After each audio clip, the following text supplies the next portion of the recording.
Banco de Moçambique sanciona 5 instituições financeiras num valor que ultrapassa 90 milhões de meticais.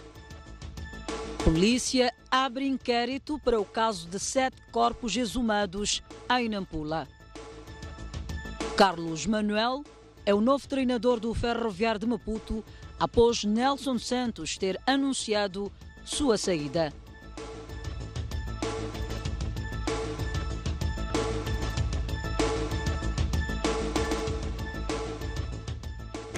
Boa noite, bem-vindo às notícias a esta hora.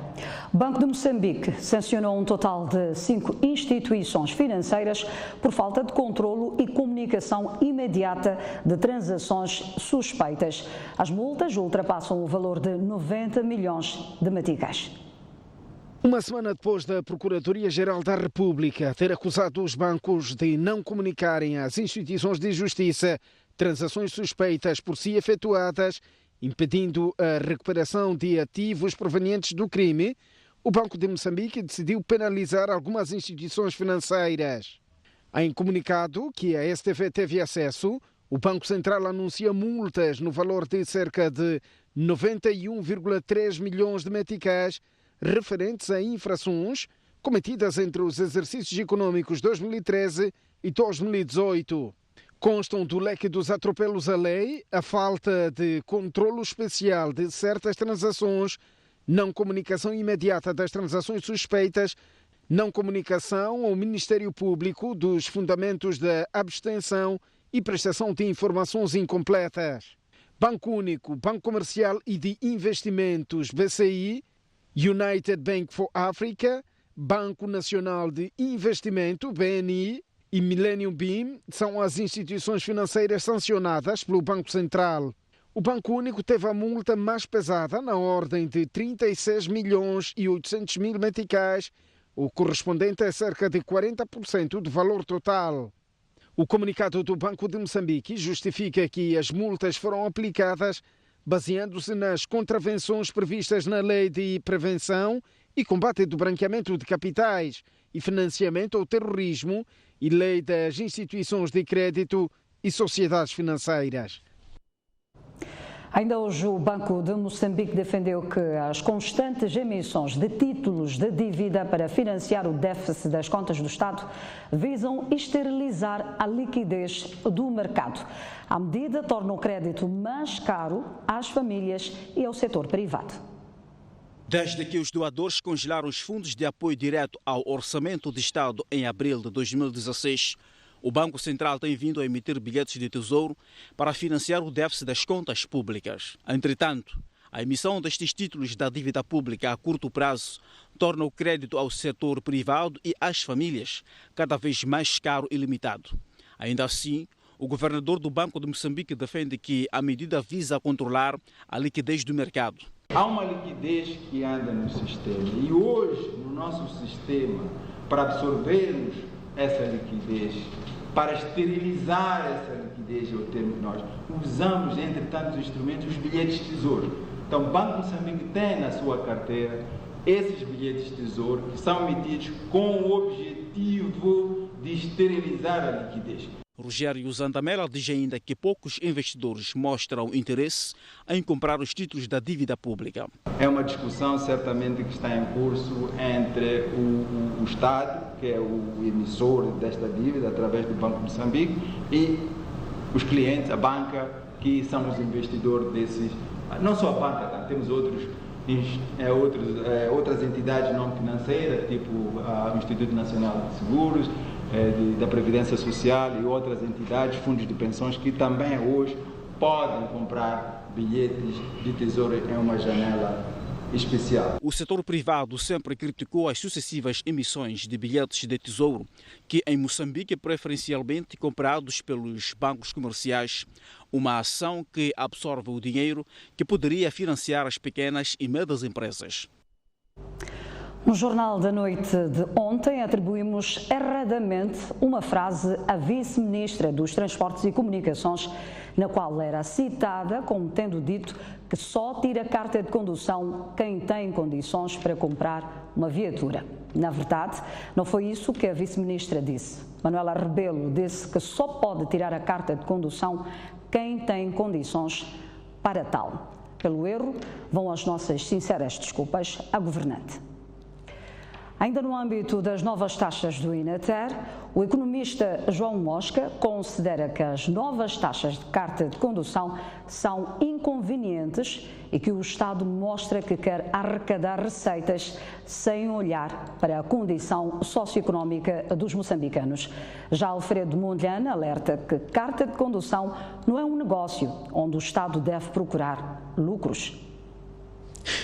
Se antes a taxa cobrada para levantar a carta de condução era de 500 meticais, a nova tabela do Instituto Nacional de Transportes Terrestres mostra que este valor sobe para 2.500 meticais.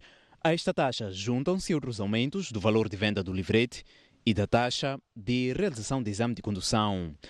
São aumentos considerados exacerbados pelo economista João Mosca. Essas atualizações de preços dessa maneira parecem-me absolutamente inconvenientes, porque causa insatisfação na sociedade esse tipo de situações, não é?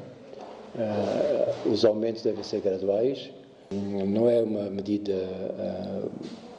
muito simpática, reflete com certeza a necessidade do Estado arrecadar receitas sem pensar na situação social do país, sem pensar nos efeitos que isso provoca no nível de vida das pessoas. Mosca vai mais longe e diz mesmo que se o Estado tem custos elevados para produzir cartas de condução, significa que é ineficiente e essa ineficiência não deve ser imputada ao cidadão. Não se deve entregar ao cidadão, não se deve imputar ao cidadão essa ineficiência. Deve sim o Estado tomar medidas para a sua modernização e tornar-se mais eficiente, reduzindo os custos e também as despesas do Estado, que seria um aspecto muito bom. O que não tem acontecido, mesmo em situação de crise, o Estado não tem feito esse tipo de esforço, nem esse tipo de reforma. Já o economista Alfredo Mondlane entende que, com a subida das taxas, o custo para a obtenção de emprego fica elevado para muitos jovens, uma vez que muitos usam a carta de condução como fonte de renda.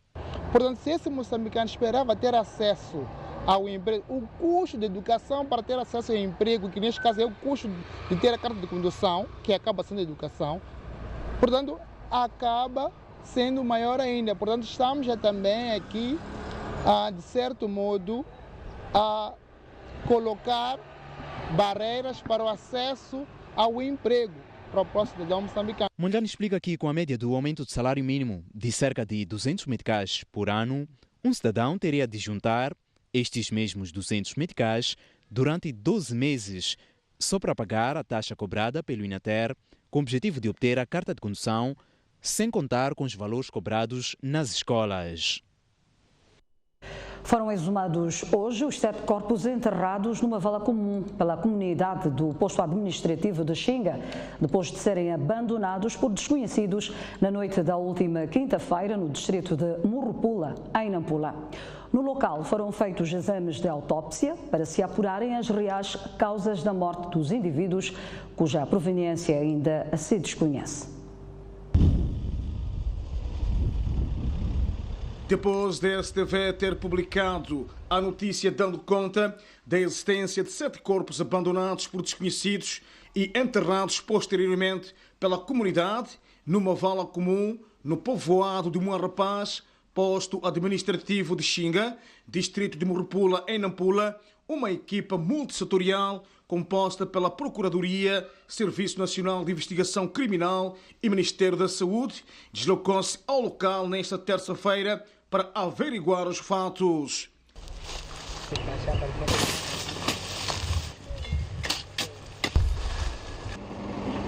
Confirma-se, são 7 corpos exumados aqui no povoado de Muarrapaz, no distrito de Murupula. Os corpos foram encontrados em decomposição e presume-se que sejam jovens com idades compreendidas entre 21 a 36 anos de idade. Encontramos 7 corpos e continuamos a fazer o trabalho para averiguarmos, saber quais foram as causas da morte. De falar de autópsia e, portanto, de um processo longo, portanto, que depois que vai nos levar à conclusão de que se trata, na verdade.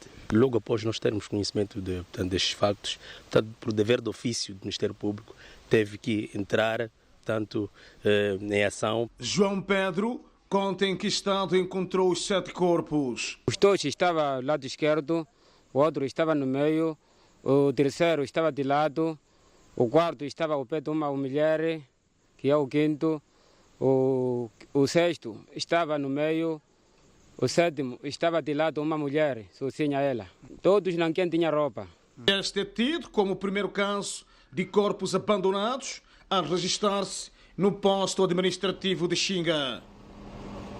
E a polícia ainda não tem explicações sobre os 7 corpos abandonados em Morropula e diz ter já sido criada uma comissão multissectorial para investigar o caso. 13 a 19 de outubro. O Comando-Geral da Polícia sabe tão pouco quanto os residentes de Moarrapaz sobre os corpos de 5 homens e 2 mulheres achados naquele povoado do distrito de Morropula. Por isso, criou uma equipa para não só procurar os autores do crime, como também a identidade das vítimas, bem como as prováveis causas da morte. Foi constituída uma equipa conjunta, PRM, Cernic e alguma equipa da medicina legal que se deslocou no período de manhã ainda e se juntou com autoridades, tanto locais, para iniciar o processo de averiguação e de investigação. Como podem ver pela composição da equipa, poderemos ter mais dados relativamente à descoberta destes corpos naquele distrito. Bom, neste momento avançar alguma hipótese seria prematuro. Inácio Dina disse igualmente que subiu para 132 o número de detidos na Tanzânia que pretendiam fixar bases para protagonizar ações terroristas em Cabo Delgado e que a polícia está neste momento em contato com a sua congênere tanzaniana para mais informações sobre o assunto. Por outro lado, a polícia deteve ontem no distrito de Dondo, em Sofala, 2 irmãos de 17 e 18 anos de idade, indiciados de terem violado sexualmente uma adolescente de 16 anos. Estes 2 irmãos foram detidos na semana finda no distrito de Dondo, província de Sofala, acusados de terem violado uma adolescente de 16 anos, por sinal vizinha dos mesmos. A vítima diz que foi violada cerca das 21 horas do passado dia 12 deste mês, depois de ter sido arrastada pelos 2 irmãos por uma mata onde ocorreu o crime. Eu saía de uma residência onde havia uma festa de professores. A meio do caminho, rumo à minha casa, cerca das 21 horas, um dos irmãos, por sinal o mais velho, que também estava na festa, arrastou-me para uma mata e violou-me. O irmão mais novo também violou-me. Entretanto, os detidos têm uma outra versão desta suposta violação. Primeiro, apenas o mais novo é que admitiu que houve contato sexual e, nas suas palavras, foi consensual. Segundo ele, a suposta violação foi no passado dia 25 de junho e não no dia 12 de outubro. Lhe dei 50 meticais, mais 2 flores. 50 milhões, mais 2 flores? Sim. E ela recebeu? Sim. É dia de festa esses dias. É 25 de junho. Esse meu irmão, nesse dia, não estava. Nesses dias mesmo eu não estive nada. Estive em casa dormindo. A vítima foi assistida no centro de saúde de Savane. A polícia garante que os 2 irmãos violaram a adolescente. A partir mesmo do acompanhamento que estamos a fazer deste caso, a partir mesmo da localidade de Xinamacon, ficou claro de fato que este mais velho, este irmão mais velho também teria participado tanto neste ilícito criminal. A abertura de valas de drenagem e estradas no bairro Maraza, na cidade da Beira, por parte da Idilidade, está a gerar polémica. A iniciativa foi bem acolhida pelos moradores, mas alguns protestam a forma como está a decorrer o processo e exigem indemnizações. Cerca de 2 dezenas de casas, entre elas de construção precária e convencional, construídas ilegalmente no bairro da Maraza, na cidade da Beira, estão a ser destruídas pelo Conselho Municipal da Beira para dar lugar às obras de construção de uma vala de drenagem de vias de acesso. O projeto está a ser aplaudido pelos moradores e proprietários das casas já destruídas e por destruir, mas estão zangados pela forma como o processo está a ocorrer e exigem indemnizações. Não estamos contra. Bem-vindo. Eu concordo. Porque, primeira coisa, devia avisar, né? Para uma pessoa preparar, tirar suas coisas dentro da casa. Agora chega, só a partir de casa só? Não houve nenhum preaviso? Não, não há. Estrada, a gente quer, a gente estamos a pedir mesmo, estrada para ser feito. Sim, mas essas casas mesmo, nós queremos saber a verdade do que está a se passar, porque não fomos informados. O projeto está tudo bem, só que o que nós queremos, aí onde vocês estão a nos destruir as nossas casas, procurar outro lugar ou ir nos pôr. O secretário do bairro disse que a reivindicação desses municípios não faz sentido, porque os mesmos foram comunicados antecipadamente que algumas casas seriam destruídas para dar lugar a este projeto e acrescentou que todas as obras abrangidas foram erguidas ilegalmente. Foram informados muito bem, até vieram aqui os coisas, quem é esses fiscais, chegaram aqui até esse senhor aqui já recebeu o recibo para destruir, está a ver, está a destruir sozinho. Ele disse, eu vou destruir sozinho. Esse senhor também já foi informado, é para destruir, porque aqui vai entrar estrada e drenagem. Aqui não tem licença, nem mesmo outros não tem aquele dito recibo do terreno, não tem. Eu como secretário que testemunho isso. Marasa é um dos bairros da cidade da Beira que sofre inundações cíclicas e acredita-se que este projeto irá minimizar o impacto das cheias. O Conselho Municipal da Beira garante que irá se pronunciar oportunamente e ainda esta semana sobre este caso. Francisco Raiva e Manuel Chicava, na cidade da Beira. A Renamo vai recorrer ao Conselho Constitucional para contestar os resultados de 5 autarquias, onde se considera vencedora das eleições de 10 de outubro. Dados do apuramento distrital dão vitória a Renamo em 8 autarquias, mas o maior partido da oposição reclama vantagem em mais 5 municípios, nomeadamente Matola, Monapo, Alto Moloque, Maromeu e Moatize. O porta-voz da Renamo, José Manteigas, diz que o partido está à espera do anúncio dos resultados pela Comissão Nacional de Eleições para submeter recurso ao Conselho Constitucional. Esses resultados já estão inquinados de muitas irregularidades. E neste momento, a Renamo, havendo o anúncio da Comissão Nacional de Eleições, vai submeter um recurso junto ao Conselho Constitucional, para que, no momento em que o Conselho Constitucional estiver a fazer a apreciação deste processo, tenha em consideração a este recurso da Renamo. Há menos de uma semana, o cabeça de lista da Renamo na cidade de Maputo, Hermínio Moraes, apareceu a afirmar que nenhum candidato eleito pelo seu partido irá tomar posse devido à alegada fraude eleitoral.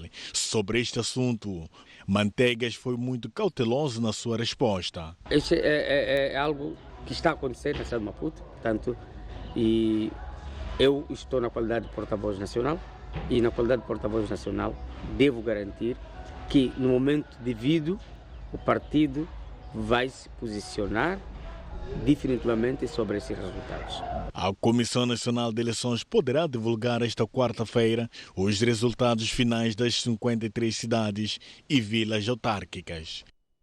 O Conselho de Ministros aprovou hoje o decreto que cria a Inspeção Geral das Obras Públicas. Trata-se de uma instituição que vai passar a zelar e garantir a qualidade na execução das obras públicas. O novo órgão pretende, essencialmente, trazer a ordem e segurança no setor das obras públicas, que nos últimos anos registrou cerca de 8 mil milhões de meticais de prejuízos para o Estado, resultante de situações aliadas à desonestidade de empreiteiros e deficiência da inspeção. Trata-se de uma entidade dotada de personalidade jurídica e autonomia administrativa. O objetivo geral é assegurar maior controle dos processos em toda a cadeia, desde a concepção até a execução de obras públicas, independentemente do nível ou setor de atividade específica a que pertence. Estatísticas oficiais indicam que nos últimos 10 anos, 540 obras foram abandonadas, paralisadas ou precocemente deterioradas, situações que o governo espera que, com a entrada em funcionamento do IGOP, tenham dias contados. Espera-se que com a criação desta entidade e com a sua atuação, possa conseguir-se melhor qualidade de infraestruturas edificadas, a observância de boas práticas nos diferentes domínios de engenharia, de arquitetura e também na planificação e controle das obras, mas também uma maior eficiência, celeridade e proatividade no acompanhamento, monitoria e avaliação dos processos construtivos, bem como a prevenção e correção atempada de todo tipo de erros ou situações anómalas nos processos de construção que possam ocorrer. Ainda hoje, o Conselho de Ministros aprovou os decretos sobre a revisão dos estatutos do Instituto Superior de Transportes e Comunicações e da Universidade de São Tomás de Moçambique, que passam a estar adequados ao regime atual do ensino superior no país. Arranca a partir do próximo ano o Projeto Nacional de Desenvolvimento Urbano e Local, orçado em 100 milhões de dólares. O valor será disponibilizado pelo Banco Mundial. Com a iniciativa, pretende-se fortalecer a capacidade institucional dos órgãos centrais do Estado para promover e implementar políticas de descentralização e melhorar o desempenho dos distritos e municípios, visando prover infraestruturas e serviços básicos. Mas já deve haver necessidade de selecionar projetos prioritários e também a sua localização dentro do espaço do distrito e do município. Nesse processo, há uma necessidade de consulta às pessoas afetadas e beneficiárias. Esta segunda-feira, Zambésia acolheu consulta pública envolvendo administradores distritais, alguns presidentes dos conselhos municipais e sociedade civil. Sendo um projeto, e poderíamos fazer esforço no sentido de os valores para as compensações serem trazerem um incentivo para as famílias. Muitas vezes, nós, a nível do topo aqui, provincial ou nacional, vamos na comunidade, a comunidade se assusta com aquilo que vai acontecer na sua área. Então é preciso ter em conta nesse projeto esta questão de erosão e destruição dos solos, por problemas que nós já conhecemos, problemas humanos, problemas da sociedade. Então é preciso ter em conta esse aspecto para que os distritos não possam desaparecer. Refira-se que o projeto vai abranger 17 municípios e 64 distritos das províncias de Gaza, Sofala, Zambésia e Niassa. É momento para uma pausa. Nós voltaremos com mais informação. Até já.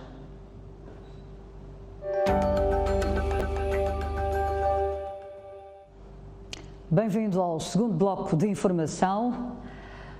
Estão garantidos 14 milhões de meticais para a melhoria do ambiente de negócios para os centros empresariais das províncias de Manica, Cabo Delgado e Niassa. As 3 delegações da Confederação das Associações Económicas de Moçambique têm, desde esta terça-feira, acesso a fundos resultantes de um acordo entre a CTA e a Fundação para a Melhoria do Ambiente de Negócios. Por isso, ao assinarmos este acordo de apoio à CTA e às CEPs, estamos a começar com estas 3, até ao fim do ano, como disse o presidente da CTA, vamos abranger as restantes 5, são 8 países. É um passo que achamos que é importante para que, de uma forma prática, o ambiente de negócios melhore no nosso país. Para além dos 14 milhões de meticais disponibilizados pela Fundação para a Melhoria do Ambiente de Negócios, a CTA pretende disponibilizar, no próximo ano, cerca de 96 milhões de meticais para o apoio às suas representações empresariais. E para esta fase, como fizemos referência, rubricamos os contratos do CEP de Cabo Delgado, Niassa e Manica, avaliados em 14 milhões de meticais, sendo que até o final deste ano iremos abranger as restantes províncias. Este investimento faz parte do processo de descentralização que a CTA tem vindo a levar a cabo, que se materializa com a criação de conselhos empresariais provinciais em cada uma das províncias do país. Os países africanos não vão desenvolver apenas com ajuda externa e devem procurar mobilizar recursos próprios para suportar o seu desenvolvimento. A observação é do representante residente do Banco Africano de Desenvolvimento em Moçambique, que critica também a política de exportação de produtos agrícolas não processados. Quase todos os países africanos enfrentam o mesmo desafio: a falta de infraestruturas para dinamizar o seu desenvolvimento. E tal como noutras partes do continente negro, em Moçambique, o Banco Africano de Desenvolvimento tem uma grande intervenção no financiamento de obras públicas. O banco tem uma carteira de quase 200 milhões de dólares ativa em projetos em Niassa e Cabo Delgado. A maioria desses projetos são infraestruturas rodoviárias. Estamos a financiar em vários troços todo o corredor entre Pemba e Lichinga. Nos próximos tempos, pretende o Banco Africano inovar na sua intervenção, apoiando o agroprocessamento. A ideia é acrescentar o valor que está criado no país com os produtos agrícolas e de sair desse modelo de os países africanos que exportam produtos agrícolas brutos, sem processamento. África, um continente com potencialidades, mas bastante dependente da ajuda externa. Uma ajuda que, para Pietro Toigo, pode ser um presente envenenado. Não, o continente africano não vai desenvolver-se só com ajuda externa. E o papel das instituições como instituições africanas, como o Banco Africano de Desenvolvimento, é suportar os países a mobilizar recursos próprios. O Banco Africano de Desenvolvimento é um dos parceiros da Universidade de Lúrio e vai financiar a Faculdade de Engenharia em termos de infraestruturas e melhoramento do currículo. A província da Zambésia registra redução de casos de malária de 2015 a esta parte, ao passar de 68% dos casos para 44% neste caso em crianças abaixo de 5 anos, de acordo com o inquérito desenvolvido pelo Ministério da Saúde de abril a junho deste ano. Várias ações de combate à malária, como campanha de distribuição de redes mosquiteiras, campanhas de pulverização interdomiciliária, entre outras medidas, estão a contribuir para a redução dos casos de malária na segunda mais populosa província de Moçambique.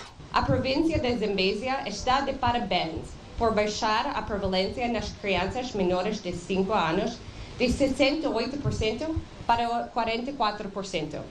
Essa é uma redução incrível, mas ainda há muito para fazer. Mas a província está de parabéns. Também, para além do abaixamento do número de casos, estamos a ter também uma diminuição do número de óbitos. Nos primeiros 9 meses de 2017, tivemos 144 óbitos e nos primeiros 9 meses deste ano tivemos 94. Então, há uma tendência de redução de óbitos de 144 em 2017 para 94 em 2018. Esta terça-feira, Zambésia acolheu o lançamento da campanha de pulverização que vai abranger 6 distritos da província. Esta campanha que nós iniciamos hoje, chamada Pidom Pulverização, é uma campanha que vai abranger 6 distritos na nossa província. Os distritos de Maganja da Costa, Milange, Der, Mulumbo, Mopeia e Murumbala. No ano passado, em 2017, distribuímos cerca de 3.200.000 redes mosquiteiras em todas as famílias da nossa província. Na presente campanha serão envolvidos mais de 1.200 rociadores e o setor da saúde espera pulverizar mais de 340.000 casas. As taxas de uso dos serviços de planeamento familiar aumentaram de 11% para 25% em 3 anos. O Ministério da Saúde considera que os dados são encorajadores, mas reconhece que ainda há muito trabalho por fazer. O planeamento familiar é uma das medidas adotadas pelo governo para permitir que mais mulheres possam decidir quando e quantos filhos podem ter.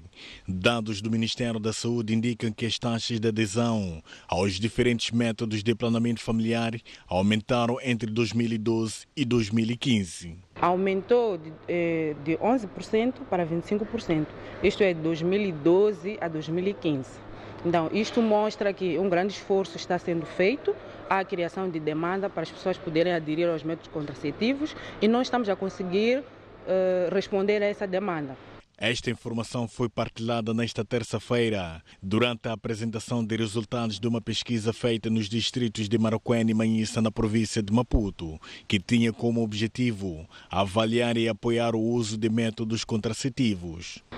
Vimos um aumento, sim, na proporção de mulheres e casais que planificaram a sua gravidez. E vimos também um aumento, particularmente nesses métodos de longa duração, com foco para o implante. Entretanto, nós vimos que ainda há muitos desafios ao nível da comunidade, da sociedade, ao nível da prestação de serviços, para que as pessoas possam ter, todos aqueles que precisam do planeamento familiar possam ter acesso. Ainda de acordo com o estudo do Centro Internacional para a Saúde Reprodutiva, o preservativo masculino, a injeção e a pílula são os métodos mais usados nos distritos de Maracuene e Manhissa. A Diocese dos Libombos completa este ano 125 anos da sua existência em Moçambique. Para celebrar a data, a Igreja tem vindo a realizar palestras desde agosto e que vão culminar com a grande festa de Ação de Graças a se realizar no pavilhão de Machaquene este domingo. A cerimónia contará com a presença do Presidente da República e membros do Governo.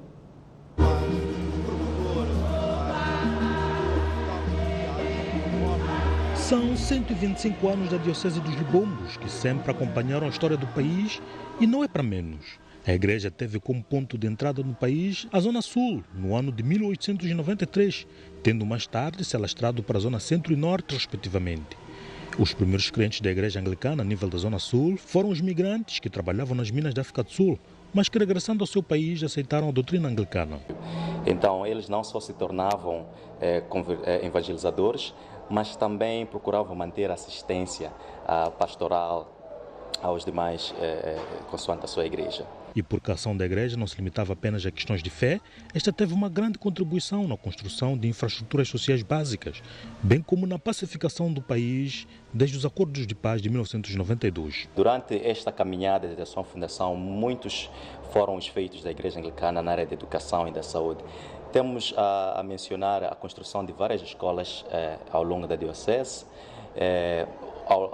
Por falar em uma, estamos aqui ao lado da Escola Anglicana São Cipriano, que é um dos feitos da Diocese, contribuindo para a educação, construção de hospitais, mas a Igreja Anglicana, sem a parte social, deixa de ser igreja, porque acreditamos que Jesus Cristo vivia para o bem dos outros. Então temos uma longa caminhada, temos figuras de referência que sempre estiveram e continuam engajados em torno da pacificação do país, nas discussões.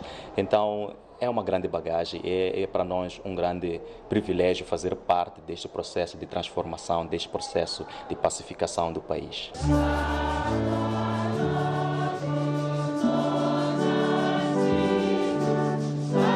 Estes e outros motivos que a Igreja celebra os 125 anos da sua existência em Moçambique sob o lema 125 anos semeando fé, amor e paz. Aliás, estas celebrações terão seu início no dia 24 de outubro com o Sínodo Diocesano, seguido de palestras, feiras de saúde, gastronomia e emissão de documentos, até culminar com a realização da Festa de Ação de Graças no dia 28 de outubro no pavilhão de Machaquene. Começando no dia 24, com o Sínodo Diocesano, o Sínodo que é o órgão diocesano onde se vê, se avalia o andar, o pulsar da Diocese e leva-se recomendações para seguir em frente. Isto será aqui mesmo, no Centro Anglicano de Xamanculo, dia 24, e até o dia 26, e o dia 27, que estaremos a celebrar a família diocesana. E chegado o dia seguinte, que é o dia 28, todos vamos dirigir ao pavilhão de Machaquene, pois às 9 horas começa a missa de ação de graça por este evento dos 125 anos da Diocese.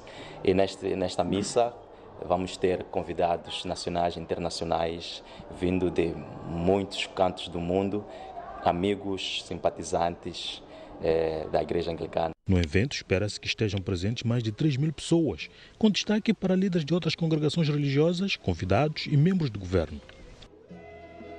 Diocese dos Libombos já a guiar-nos a uma curta pausa. Mas antes, a previsão do estado de tempo, como tem sido habitual, vamos começar mesmo pela Zona Sul, onde Maputo poderá registrar uma temperatura máxima de 30 graus e uma mínima de 19. Para Xai-Xai, espera-se uma temperatura máxima de 27 graus e uma mínima de 18. Para Inhambane, 27 graus de máxima, 18 de mínima. Para a zona centro do país, a Beira poderá registrar uma temperatura máxima de 28 graus e uma mínima de 19. Para Chimoio, espera-se uma temperatura máxima de 23 graus e uma mínima de 11. Tete, com 31 graus de máxima, 19 de mínima. Climane poderá registrar uma temperatura máxima de 29 graus e uma mínima de 19. Já para a zona norte do país, para Nampula, espera-se uma temperatura máxima de 29 graus e uma mínima de 17. Pemba poderá registrar uma temperatura máxima de 30 graus e uma mínima de 22. Lexinga poderá registrar uma temperatura máxima de 23 graus e uma mínima de 11. Aguarde por si. Até já. Esta previsão do tempo é-lhe oferecida pela Índico Seguros. Seguimos com o desporto. Carlos Manuel é o novo treinador do Ferroviário de Maputo, após Nelson Santos ter anunciado que sairia do comando técnico da equipa no final da presente época. A direção do Ferroviário sequer esperou pelo fim do Moçambola 2018 e já tem novo treinador. Para o ano, o Nelson Santos, em conjunto com o seu adjunto, Hélder Martins, vamos sair. Tal como todos, foi neste exato momento que o Clube Ferroviário de Maputo soube no último domingo da decisão de Nelson Santos de abandonar o comando técnico da equipa, quando ainda 2 jornadas por disputar. A direção do Clube Ferroviário não conhece os reais motivos de rompimento do contrato por parte de Nelson Santos e já indicou, no entanto, Carlos Manuel como novo treinador. O presidente do Ferroviário de Maputo, Sancho Quipisso, garante que a equipa mantém a mesma ambição com que iniciou a temporada. Os objetivos mantêm-se, mudou parte da equipe técnica, porque o Manuel e o Florencio continuam lá. Então saiu o Nelson e o Hélder, entrou o Calói e o Boto. Outra coisa que mudou. Decisão que naquele momento tomamos conhecimento pela comunicação social, mas já havia uma pré-conversa que tiveram comigo 4 de outubro, que informavam que tinham outros projetos que queriam seguir. Entretanto, no fim do jogo contra a África do Chimoio, o presidente desta coletividade acusou o Ferroviário de Maputo de ter pago o árbitro para beneficiar as locomotivas. O Ferroviário desvaloriza as acusações e sublinha que não vai mover nenhuma ação contra o dirigente desta África. Acho que nem fica bem sair da boca de um presidente isso. Nós sabemos para onde é que nós vamos. Nós não vamos perder o foco. Sabemos que não vamos coisa. Tanto mais que havia ideias até de abordarmos até esta África para nos... Mas não vamos fazer isso. Podíamos, sabemos que há muita coisa que nós podíamos fazer, mas não vamos perder o foco, não vamos... Se o objetivo é nos distrair, não vamos perder o foco. A última vez que o Ferroviário de Maputo conquistou Moçambola foi em 2015, numa altura em que era orientado por Carlos Manuel. Na página cultural, o projeto Âncora assinou hoje com a Brainstorm Academy um memorando de entendimento que visa oferecer 100 bolsas de estudo para a formação aos alunos do ensino médio.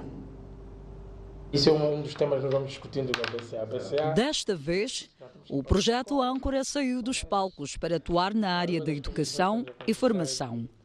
Assim, o mentor da iniciativa, Bang, assinou uma parceria com a Brainstorm Academy, BSA, por via da qual alunos secundários de Maputo e Matola vão se beneficiar de 100 bolsas de estudo.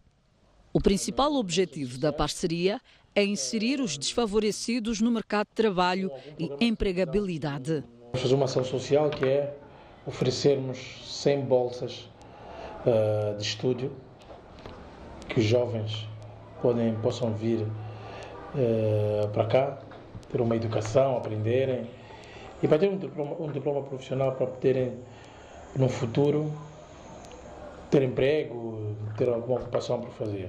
Cid Chisak, representante do BSA, destaca a importância dessa parceria a nível nacional. Nós, como a BCA, entramos nesta parceria, nesta causa que o Bank está aqui a falar, porque percebemos que há necessidade de formar os jovens profissionalmente. Os jovens precisam ter uma profissão a nível da escola secundária. E uma das maneiras de permitir que haja maior alcance da formação técnico-profissional, nós acreditamos que é trabalhar com os artistas. As bolsas de estudo, numa primeira fase, serão distribuídas em Maputo e na Matola, diretamente em escolas localizadas nos bairros suburbanos. As bolsas estão avaliadas em 1 milhão de meticais e serão distribuídas em 10 cursos profissionalizantes. O Grupo Girassol adaptou para o teatro o texto dramatúrgico Marmiquer, de Mia Couto. O espetáculo teatral está em exibição no Teatro Avenida, na cidade de Maputo. Mais vale tarde que nunca. Zeca Perpétuo e Luarmina são as personagens centrais da peça Marmiquer, na versão do Grupo Girassol. Neste espetáculo adaptado do texto dramatúrgico de Mia Couto, a busca do amor acontece num contexto misterioso, entre avanços e recuos. Outra vez não. O que é isso? A mensagem que está em torno do espetáculo é uma mensagem boa de ser contada. É uma história bonita, é uma história que reflete muito o amor e a compaixão e a amizade comum. É uma peça interessante, uma peça que retrata uma mulher, né? Uma mulher que era, a priori, era a mulher do pai do Zeca. E depois da morte do pai de Zeca, o Zeca também interessou-se pela mesma. Além do casal que se seduz num heredo, a peça inclui ainda um personagem importante, o avô Celestiano, que tenta ajudar o neto a conquistar a sua amada enigmática. Avô Celestiano, que na verdade é o personagem que faz a ligação da história. Ele é que é o conselheiro dessa história de amor entre os dois e procura sempre dar uma solução daquilo que é a inquietação tanto do Zeca como da Luarmina. E agora, o que é que eu faço? A adaptação e encenação de Marmiquer, de Mia Couto, coube a Joaquim Matavel, o organizador do Festival Internacional Teatro de Inverno. De uma ou de outra forma, vai contando a história de cada moçambicano, seja ele homem, seja ele mulher. Vai contando a história de cada moçambicano na relação que este moçambicano tem com os seus antepassados. A última apresentação da peça Marmiquer será no próximo sábado, no Teatro Avenida. E para Deus, a missão há muitos futuros. Percebo tudo. E Marmiquer, de Mia Couto, a fechar o jornal de hoje. Obrigada pelo carinho da sua audiência. Boa noite.